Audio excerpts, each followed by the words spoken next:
In consumer news, it's more expensive to buy a Thanksgiving dinner this year. ABC4 News checked grocery stores around Salt Lake City to check their prices and availability on traditional Thanksgiving foods. And according to the American Farm Bureau Federation, the price of a turkey is up 24%. And other staples like potatoes, rolls, and ham are also up 3 to 10% from just last year. Now, some shoppers we spoke to say it's not stopping them from stocking up. No, because I think it's once a year. I mean, if you have to splurge a little bit, you know. Just buy it, yeah, because what else are you going to get? I mean, you can't go to steaks and that because it's going to outdo it, so. And hamburgers and hot dogs just don't quite handle it, so. Now, supply chain shortages and inflation are being blamed for high food prices. And overall, the average Thanksgiving meal will cost you 14% more this year. So where will Utahns run into problems at the grocery store? For more on that, Bailey with the Utah Department of Agriculture joins me with this morning. And first of all, thank you for being here. Good morning, Jillian, and thank you for having me on. So first of all, what type of supply chain issues are we seeing here in Utah? Because I know this is a huge talker as so many people are getting ready for Thanksgiving. Yeah, absolutely. In the supply chain, especially the food supply chain, we're seeing some of the same issues that most other industries are having with the job. Not having enough workers in the workforce. So that's becoming a huge problem. One other thing that we've found that's a problem with our food supply chain here in Utah specifically is our lack of food processing in our state. And that became evident during the COVID pandemic and has continued to be a problem as we've seen inflation and other things grow. And so how are you seeing that problem specifically affect farmers? So you see the lack of food in the grocery stores and it's concerning and stuff, and you're wondering why is there no food? Well, the farmers actually have the food, they just don't have a way to get it to you. There's in our food supply chain, it goes from the farmer to a processor / distributor, and from there it goes to your grocery store. And when you have those breakdowns and those bottlenecks in that supply chain, it makes it really hard for the farmers to get their products to you in the grocery store. And then once people do get to the grocery store, what type of problems are they seeing, all these shoppers who are trying to fill up on Thanksgiving food or whatever else they're needing? Yeah, well, as you mentioned, there is going to be some price hikes going on, and that all comes from that process of the food supply chain.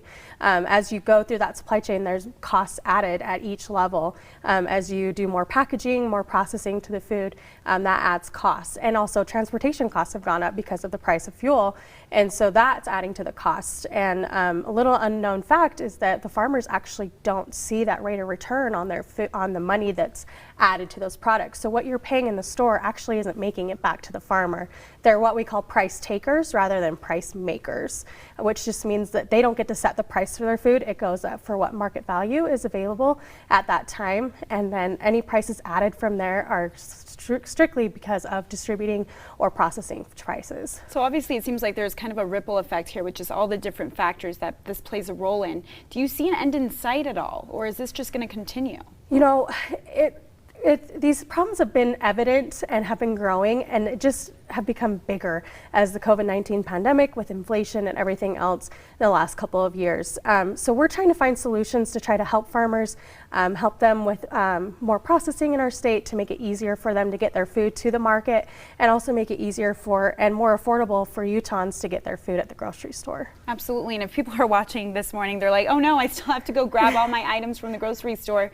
Can you kind of give them an idea of what they can expect if they are heading out to the grocery store? Yeah, I mean, we've talked about it. There's going to be those higher prices, but ultimately the food's going to be there. It may take a little longer to get there and to be replenished, but you'll have the food in your grocery stores. Like I said, the farmers have it. It's just taking a little longer to get to that final stage where you can buy it in the grocery store.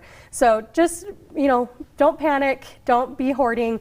The food don't hoard. Yeah, the food will be there. It just might take a little longer to replenish in the store. And so if, let's say some of their favorite items or something specific for Thanksgiving that they're wanting is not there, just suggest go to other stores because odds are they will have it. Yes, exactly. It just takes longer. Yeah. Is there anything else you want to get out there just about the supply chain crisis and inflation and just all these things that are impacting so many different sectors right now? We just ask, at the heart of all of this is our farmers and ranchers, and we have so many great farmers and ranchers in our state, and we just want to make sure that they are kept at the forefront of your minds. They work so hard every day to get to the food to our tables. It is a very complicated process from how it gets to the farm to your table, but they are ultimately at the heart of it, and we just want to make sure that they are appreciated, and so make sure to give them an extra thanks this Thanksgiving. So true, and patience is really key right now. Absolutely. Well, thank you so much for your time, Bailey. And if people want more information, where can they go? They can go to ag.utah.gov to our website for more information about what the Department of Agriculture does, our food supply chain, and Utah's farmers and ranchers. Awesome. And we'll have a link to that on our website at abc4.com/GMU. Thanks again, Bailey. Thank you.